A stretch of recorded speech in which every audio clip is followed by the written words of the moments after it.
ఇప్పుడు కేసీఆర్ అంటాడు ఏమంటాడు, నేడు తెలంగాణలో ఆర్ ట్యాక్స్ పేరుతో సీఎం రేవంత్ రెడ్డికి వసూళ్లు మొదలు పెట్టాడని ప్రధాని మోదీ అన్నారని, అవినీతి జరుగుతుందని తెలిస్తే ఐటీ ఈడీలను రంగంలోకి దించాలే కానీ ఉత్త ఆరోపణలు చేయడము ఎందుకని మాజీ ముఖ్యమంత్రి బీఆర్ఎస్ అధినేత కల్వకుంట్ల చంద్రశేఖరరావు ఆగ్రహం వ్యక్తం చేశారు. చూడు ఎంత నిర్లక్ష్యం మాటలు.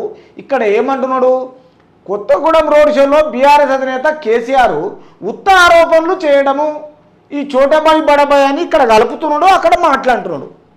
ఎంత నీతి నిజాయితీ చూడు మనిషికి. ఇక్కడ ఏమంటున్నాడు, చోటబాయి బడబాయి అని ఇక్కడ ఇద్దరు ఒకటే అంటున్నాడు. మళ్ళీ తిరిగి ఒట్టి మాటలు ఎందుకు మాట్లాడతాడు? ఈ ఆర్ ట్యాక్స్ పేరుతో సీఎం రేవంత్ రెడ్డి వసూలు పెట్టాడని మోదీ మీద అబాండాలు వేస్తున్నారు. తర్వాత ఈ అవినీతి జరిగిందని తెలిసి ఐటీ ఈడీలను రంగంలోకి దించాలి. ఏం చేస్తారు ఈ ఐటీ ఈడీలు? వచ్చే 4 నెలలు కాలే, ఎవరిని అడుగుతున్నారు? ఏ కాంట్రాక్టర్ని అడిగినారు? ఏ బిల్డర్స్ని అడిగినారు? పోనీ ఎక్కడ పైసలు పంపిస్తున్నారు? ఎక్కడున్నాయి పైసలు? నువ్వు ఇచ్చిన ఖజానానే జీరో చేసినావు. అది జీరో చేసినాక ఎవరికి పంపిస్తాడు చేసిరు మీరు? ఇలా మీదికి వెళ్ళిందంటే నోటి మాటలతోటి తెలంగాణ ప్రజలకు వ్యతిరేకం తీసుకురావాలి, వాళ్లకు ఓట్లు రాకుండా చేయాలని మీ దుర్మార్గం వల్ల ఏదో చెప్తే ఎవడు నమ్మడు. ప్రతి ఇంట్లో చదువుకున్న పిల్లలు ఉన్నారు. ఈరోజు అంతా సోషల్ మీడియా చేతిలోనే అయిపోయింది. ప్రతి మొబైల్ లేనోడు లేడు. ఇలా మీరు ఒట్టి మాటలు మాట్లాడి ఏదో ఎవరి మీద నింద మోపుతుంటే తెలంగాణ ప్రజలు ఊరుకునే సమస్య లేదు. కాబట్టి ఈ విషయంలో మీరు మాట్లాడితే తర్వాత ఉత్త ఆరోపణలు చేయడము మాజీ ముఖ్యమంత్రి బీఆర్ఎస్ అధినేత కల్వకుంట్ల చంద్రశేఖరరావు ఆగ్రహం వ్యక్తం చేస్తుండే ఈ విషయంలో. కాబట్టి ఇది కొత్తగూడెంలో జరిగిన రోడ్ షోలో ఈయన ఈ విధంగా ప్రసంగించారు. ఆ ప్రసంగన ఒట్టి ప్రసంగన తెలిసిపోయింది ఇప్పుడు ప్రజలకు. దీని విషయంలో మీకు తెలంగాణ ప్రజల గురించి కాంగ్రెస్ గురించి వివరణ ఇస్తున్నాను. చూడండి, మీరు చూడవలసిన బాధ్యత గిన మీద ఒక్కసారి దయచేసి. తర్వాత చోటబాయి బడబాయి ఇద్దరు ఒకటేనని బయటికి మాత్రమే వేరువేరు అన్నట్టుగా నాటకాలు ఆడుతున్నారని విమర్శించారు. 10 సంవత్సరాలు నువ్వేమో స్నేహం చేయొచ్చు, నీ బిడ్డ గురించి అరెస్ట్ చేయకుండా చూడొచ్చు, నీ కొడుకుని అరెస్ట్ చేయకుండా చూడొచ్చు, నువ్వు అరెస్ట్ కాకుండా ఉండొచ్చు. ఇప్పుడు 4 నెలలు కాలే వాళ్ళిద్దరికి ఫ్రెండ్షిప్ అంట.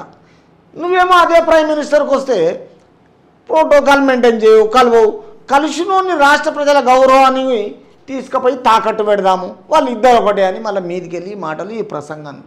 ఇది ఎంతవరకు కరెక్టు ఒక్కసారి ఆలోచన చేయి. తర్వాత వీరికి ఓటేస్తే గోదావరి నీళ్ళు మనకు దక్కువని, మోటార్లకు మీటర్లు వస్తాయని హెచ్చరించారు. ఈ మీటర్లు రావు, ఓటర్లు రావు. వీళ్ళకు ఓట్లు వేసినా మీకేస్తే మాత్రం కింద నేలకేసినట్టే, పనికి రాకుండా పోతాయి. కాబట్టి కాంగ్రెస్కి వేస్తేనన్నా అసెంబ్లీ ఎలక్షన్లో గెలిపించుకున్నారు. కాబట్టి రేపు పార్లమెంట్ ఎలక్షన్లో తర్వాత రేపు లోకసభలో అడగడానికి మాట్లాడడానికి ఎంపీలు ఉండాలి. కాబట్టి వాళ్ళు ఒక హైకమాండ్కు రిటర్న్ గిఫ్ట్ ఇవ్వాలి, గెలిపియాలనే పట్టుదలతో వాళ్ళు ప్రసంగిస్తున్నారు, వాళ్ళు దూసుకుపోతున్నారు, వాళ్ళు కష్టపడుతున్నారు, వాళ్ళు ప్రచారాలు చేస్తున్నారు. తర్వాత వాళ్ళ రోడ్ షోలు రాష్ట్ర ప్రజల గురించి, మీది మీ ఆస్తులు పోగల్లా, మా ఆస్తులు పోకుండా మేము తిరిగి రేపు ఏమవుతుంది మమ్మల్ని ఎక్కడ లోపలేస్తారో భయం చుట్టుకొని ఈ కథలు చేస్తున్నారు మీరు. వీరికి తర్వాత మోటార్లకు వస్తాయని ఏవి రావు.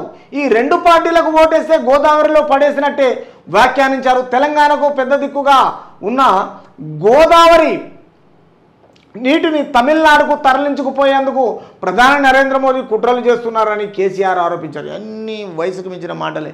ఇప్పుడు ఇక్కడికి వెళ్ళి తీసుకపోతే చెన్నైకి ఏం అవసరం ఉందని తీసుకుపోతాడు? ఆయనకి ఏమైనా ఉందా అక్కడ? నీలేక పామ్ అవుతుందా? పోనీ తమిళనాడు ప్రజలకు ఏమైనా చెప్పిండా తెస్తాను?